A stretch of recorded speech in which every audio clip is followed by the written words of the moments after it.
Let's bike global news. नमस्कार, let's mic global news में आपका स्वागत है। मैं हूं राखी जैन। अमेरिकी राष्ट्रपति डोनाल्ड ट्रंप 3 दिन का चीन दौरा पूरा कर वापस रवाना हो गए हैं। उन्होंने शुक्रवार को चीनी राष्ट्रपति शी जिनपिंग से अंतिम दौर की बातचीत की। दोनों नेताओं की ये बैठक बीजिंग के झोंग नानाही परिसर में हुई। इसे चीन के शीर्ष नेतृत्व का सबसे सुरक्षित और गोपनीय सत्ता केंद्र माना जाता है। बैठक के बाद ट्रंप ने बताया कि चीन के साथ शानदार ट्रेड डील हुई है। उन्होंने कहा कि इन समझौतों से अमेरिका और चीन दोनों को फायदा होगा। ट्रंप ने कहा, हमने कुछ शानदार समझौते किए हैं जो दोनों देशों के लिए अच्छे हैं। हालांकि उन्होंने इन समझौतों की ज्यादा जानकारी शेयर नहीं की। रवाना होते वक्त ट्रंप को Beijing capital international airport guard of honour दिया गया। चीनी विदेश मंत्री वांग यी उन्हें एयरपोर्ट तक छोड़ने आए। वहीं अमेरिकी राष्ट्रपति डोनाल्ड ट्रंप ने दावा किया कि चीन के राष्ट्रपति शी जिनपिंग ने हॉर्मुज को खुला रखने में मदद की पेशकश की है।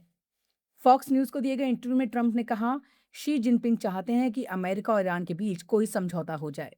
ट्रंप के मुताबिक शी जिनपिंग ने कहा कि अगर मैं किसी तरह मदद कर सकता हूं तो मैं मदद करना चाहूंगा। चीन बड़ी मात्रा में ईरानी तेल खरीदता है, इसलिए उसकी भी दिलचस्पी है कि हॉर्मुज खुला रहे। उन्होंने कहा, जो देश इतना ज्यादा तेल खरीदता है उसका जाहिर तौर पर ईरान के साथ रिश्ता होता है। चीन चाहता है कि हॉर्मुज स्ट्रेट खुला रहे। वहीं ईरान ने हॉर्मुज से गुजरने वाले जहाजों के लिए नए नियम लागू किए हैं। अब इस रास्ते से गुजरने वाले जहाजों को ईरान की निगरानी और मंजूरी से गुजरना पड़ रहा है। उन्होंने ब्रिक्स देशों से अपील की है कि वो अमेरिका और इसराइल की निंदा करें। भारतीय प्रधानमंत्री नरेंद्र मोदी यूएई के दौरे पर पहुंचे हैं। अबू धाबी पहुंचने पर प्रधानमंत्री मोदी का गार्ड ऑफ ऑनर से स्वागत किया गया। रिपोर्ट्स के मुताबिक यूएई एयरफोर्स के F-16 फाइटर जेट्स ने प्रधानमंत्री के विमान को एस्कॉर्ट किया। प्रधानमंत्री मोदी और राष्ट्रपति मोहम्मद बिन जायद अल नाहयान के बीच द्विपक्षीय बैठक हुई। दोनों देशों के बीच एलपीजी सप्लाई को लेकर अहम समझौता हुआ। इसके अलावा स्ट्रेटेजिक पेट्रोलियम रिजर्व, रक्षा सहयोग और वडिनार में शिप रिपेयर क्लस्टर से जुड़े एमओयू भी साइन किए गए। यूएई ने भारतीय इंफ्रास्ट्रक्चर, आरबीएल बैंक और सम्मान कैपिटल में $5 अरब निवेश का ऐलान भी किया है। विदेश मंत्रालय के मुताबिक दोनों नेताओं ने ऊर्जा सुरक्षा, व्यापार, निवेश और वेस्ट एशिया के हालात पर चर्चा की। नई दिल्ली में एक प्रेस कॉन्फ्रेंस को संबोधित करते हुए ईरानी विदेश मंत्री अब्बास अराक्ची ने कहा कि ईरान किसी भी दबाव और कार्रवाई का विरोध करेगा। उन्होंने कहा, हमारे पास अमेरिकियों पर भरोसा करने की कोई वजह नहीं है। अब्बास अराक्ची ने कहा, ईरानी लोग केवल सम्मान की भाषा समझते हैं। हॉर्मुज स्ट्रेट में किसी भी प्रकार की बाधा के लिए ईरान जिम्मेदार नहीं है। उन्होंने आगे कहा, ईरान ने कभी युद्ध शुरू नहीं किया और केवल आत्मरक्षा में ही कदम उठाए हैं। उन्होंने आगे कहा, मेरा देश अमेरिका और इजरायली शासन की बिना उकसावे वाली आक्रामक कार्रवाई का शिकार हुआ है और ये उस समय हुआ जब हमारी अमेरिकियों के साथ बातचीत चल रही थी। कूटनीति के बीच उन्होंने हम पर हमला करने का फैसला किया।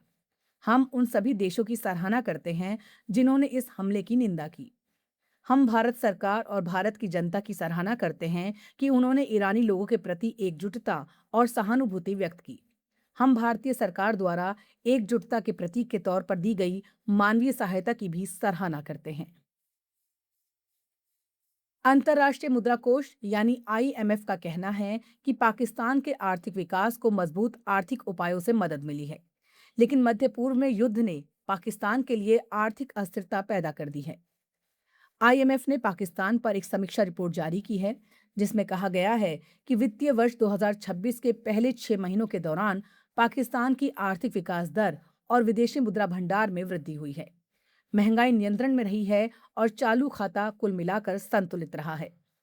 आईएमएफ की समीक्षा रिपोर्ट में कहा गया है कि मध्य पूर्व में युद्ध के प्रभावों ने कम समय में पाकिस्तान के आर्थिक दृष्टिकोण को अनिश्चित बना दिया है, लेकिन ये अभी तक साफ नहीं है कि इसका अर्थव्यवस्था पर क्या प्रभाव पड़ेगा। आईएमएफ का कहना है कि ईरान अमेरिका युद्ध से पाकिस्तान में महंगाई बढ़ सकती है। आईएमएफ के मुताबिक पाकिस्तान के आयातित ईंधन का 81% खाड़ी देशों से आता है, जबकि रेमिटेंस दूसरे देशों से आने वाला धन 55%, जो पाकिस्तान के विदेशी मुद्रा भंडार का सबसे अहम स्रोत है, खाड़ी देशों में काम करने वाले पाकिस्तानियों से आता है। ग्लोबल न्यूज में फिलहाल इतना ही। जुड़े रहिए लेट्स माइक के साथ। नमस्कार।